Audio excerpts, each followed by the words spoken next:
Agora a gente muda de página porque o papo é sobre estresse. Você se considera uma pessoa estressada? Olha, o Brasil está entre os países com maior índice de estresse do mundo. 70% da população ativa já apresentou ou tem sintomas de estresse. Isso segundo dados da Associação Internacional de Gerenciamento de Estresse. Para falar sobre o assunto, eu recebo aqui no estúdio a psicóloga Josi Jaworski. Josi, boa tarde, que bom te receber. Boa tarde, Carol. Boa tarde para todo mundo que está nos assistindo. Fico feliz com o convite e espero que a gente possa contribuir um pouco. Com certeza. Josi, quando a gente fala, 70% da população brasileira já apresentou sintomas de estresse, isso realmente dá para a gente ver no dia a dia? Esse número é tão alto assim, porque assusta, né? Sim, Carol, acho que é um número que faz sentido. Acho que todos nós presenciamos, conhecemos alguém ou nós mesmos nos sentimos estressados, né? A gente costuma usar essa palavra de uma forma muito corriqueira, mas e aí por isso fez com que o estresse ganhasse uma fama, digamos assim. Mas ele é um sentimento não, ele é uma forma de funcionamento que é necessária muitas vezes. O estresse, na verdade, ele significa que a gente precisa se adaptar a situações que talvez a gente não estivesse esperando, né? Então, até determinado ponto, ele é considerado algo que se espera, inclusive, né? Porque é o estresse que faz com que a gente se torne flexível para se adaptar a determinada situação. O problema acontece quando a gente não consegue retornar ao nosso estado anterior. E aí é como se a gente estivesse sempre no limite. Aí a gente começa a ter prejuízos e tudo fica mais difícil.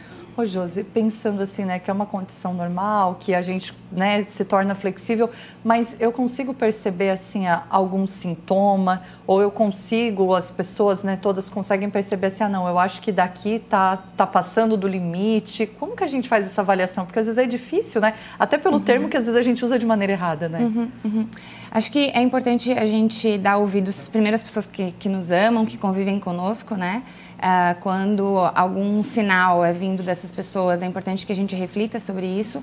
E eu acho que também, vou usar um clichê da psicologia, que é o autoconhecimento, e a gente saber aquilo que está dentro de um parâmetro aceitável. Então, a gente identifica um problema a partir do prejuízo que ele começa a gerar. Então, se aquilo que eu estou sentindo está me trazendo algum prejuízo a nível pessoal, a nível de trabalho, nos meus relacionamentos, aí é sinal de que a gente precisa olhar para isso como algo que merece cuidado, Daí fugiu do que é considerado, não gosto de usar essa palavra, mas para facilitar, o normal. Ô, Josi, e o estresse, ele vem assim em momentos específicos, ou é uma coisa que a gente, tem o estresse e eu vou estar sempre com ter que estar com um sinal de alerta ligado, assim, ou não, estou apresentando TCC, estou numa semana do trabalho muito agitada, o estresse, ele vai e vem, como é que é isso? É o que se espera, Carol, que a gente possa se adaptar às situações. Existem situações que é impossível que a gente fique pleno nelas, Como essa que você falou, por exemplo, de uma apresentação de TCC ou diante de uma entrevista de emprego. É natural que a gente fique um pouco mais ansioso. É muito comum que pessoas estressadas fiquem ansiosas. São coisas que a gente consegue distinguir dentro da psicologia, mas os sintomas são muito parecidos em alguns momentos, Ô, Josi, e em que momento, assim, que talvez, eu preciso procurar uma ajuda profissional, ou eu percebi que não está saudável, não está normal, como que a gente faz isso?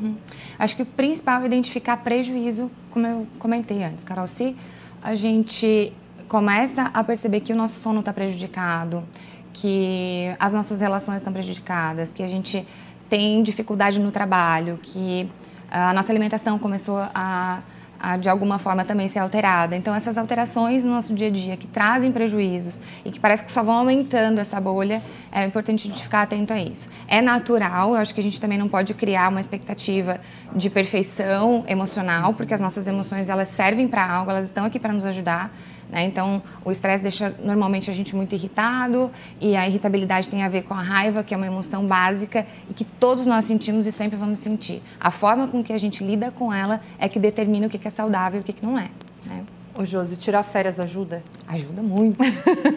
Façam isso, por favor. É muito importante que a gente possa fazer essas pausas, E elas não necessariamente precisam ser muito longas, mas elas precisam ser de qualidade. Então, quando tiver a chance de parar de verdade. Não responder WhatsApp, e-mails do trabalho, coisas do tipo. Eu acho que isso é fundamental, que a gente possa fazer pausas genuínas, independente do tempo em que elas durem. Ô, Josi, às vezes nas relações é comum a gente ouvir alguém dizer assim, olha, Carol, tu tá muito estressada. Josi, eu acho que tu tá muito estressada. A gente deve considerar isso também, porque às vezes acontece no trabalho, ou alguém em casa, até às vezes uma pessoa que a gente ama, né? Se ouve isso, se considera, pode ser um alerta? Depende de quem diz, acho que sim. Acho que as pessoas que querem o nosso bem, que nos amam, a nossa família, as pessoas com quem a gente se relaciona, os amigos íntimos e próximos, eles podem sim ser bons espelhos pra gente, sinalizar coisas que às vezes a gente tão envolvido na nossa emoção não consegue perceber. Mas sim, acho que é preciso fazer uma peneirinha aí de quem ouvir nesses momentos. E percebendo prejuízo, procurar ajuda. Procurar ajuda. E essa ajuda, Carol, assim, não estou falando necessariamente de psicoterapia. Em alguns casos, sim, talvez isso seja o ideal.